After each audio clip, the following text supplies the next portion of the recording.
పశ్చిమాసియాలో నెత్తుటేర్లు పారుతున్నాయి. బాంబుల మోతతో భవనాలు నేలమట్టమవుతున్నాయి. ఎటు చూసినా ఆర్తనాదాలు, ఆహాకారాలు. ఖమేనీ మృతితో రగిలిపోతున్న ఇరాన్ శత్రు దేశాలపై విరుచుకుపడుతోంది. ఇటు అమెరికా, ఇజ్రాయెల్ సైన్యాలు కూడా టెహ్రాన్ టార్గెట్గా నిప్పుల వర్షం కురిపిస్తూనే ఉన్నాయి. ఇజ్రాయెల్ అమెరికా సంయుక్త దాడులకు తోడు తమ supreme leader Ayatollah Ali Khamenei హత్య పట్ల ఇరాన్ ప్రతీకారంతో రగిలిపోతోంది. ఇజ్రాయెల్తో పాటు పశ్చిమాసియాలోని అమెరికా సైనిక స్థావరాలే లక్ష్యంగా నిప్పుల వర్షం కురిపిస్తోంది. శనివారం రాత్రి నుంచి ఆదివారం ఉదయం దాకా యునైటెడ్ అరబ్ ఎమిరేట్స్లోని పలు ప్రాంతాలపై క్షిపణులు ప్రయోగించింది. దుబాయ్ ఇంటర్నేషనల్ ఎయిర్పోర్ట్, ప్రఖ్యాత బుర్జ్ అల్ అరబ్ హోటల్తో పాటు పలు ప్రాంతాలపై దాడులకు దిగింది.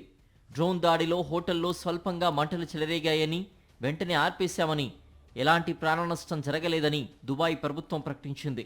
జెబెల్ అలీ ఓడరేవులోని ఓ బెర్త్లో మంటలు వ్యాపించినట్లు తెలిపింది. ఇరాన్ దాడుల్లో మొత్తం 4 గాయపడినట్లు వెల్లడించింది. వారికి తక్షణమే వైద్య చికిత్స అందించామని తెలిపింది. యుఏఈలో శనివారం రాత్రంతా సైరన్ల మోత వినిపించింది. పవిత్ర రంజాన్ మాసం కావడంతో జనం రాత్రి మేల్కొనే ఉన్నారు. అబుదాబి ఇంటర్నేషనల్ ఎయిర్పోర్ట్పై జరిగిన దాడిలో ఒకరు మరణించగా 7 గాయపడ్డారు.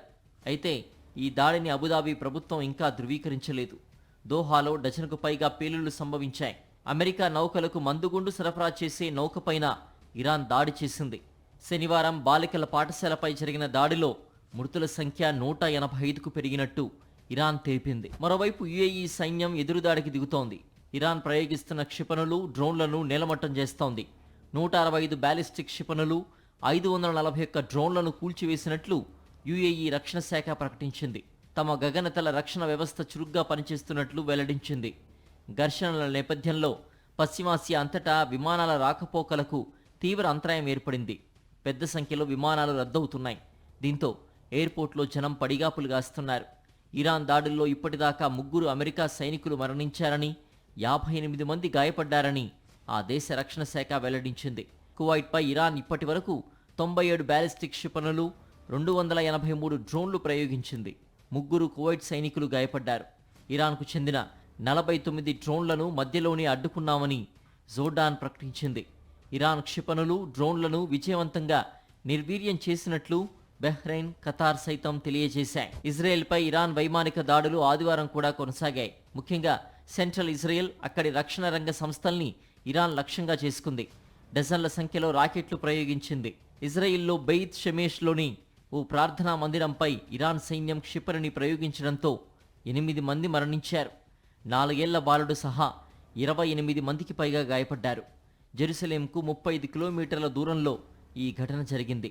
దీంతో ఇరాన్ దాడుల్లో ఇజ్రాయెల్లో మరణాల సంఖ్య 10కి చేరుకోగా క్షతగాత్రుల సంఖ్య 120కి చేరింది. అలాగే ఇరాన్ దాడుల్లో ఇజ్రాయెల్లో 10ల సంఖ్యలో నివాస గృహాలు దెబ్బతిన్నాయి. పశ్చిమాసియాలో అమెరికా సైనిక స్థావరాలపై ఇరాన్ దాడులు కొనసాగుతూనే ఉన్నాయి.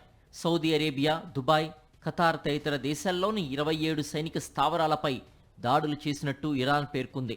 ఇరాన్ దాడుల్లో అమెరికా సైన్యానికి ప్రాణనష్టం వాటిల్లుతోంది. ఇప్పటి వరకు 3 జవాన్లు మరణించగా 5 తీవ్రంగా గాయపడినట్లు అమెరికా మిలిటరీ ప్రకటించింది. మరోవైపు కల్లోలిత పశ్చిమాసియాలోని తమ పౌరులను స్వదేశానికి తరలించడానికి ఇతర దేశాలు ఏర్పాట్లు చేస్తున్నాయి.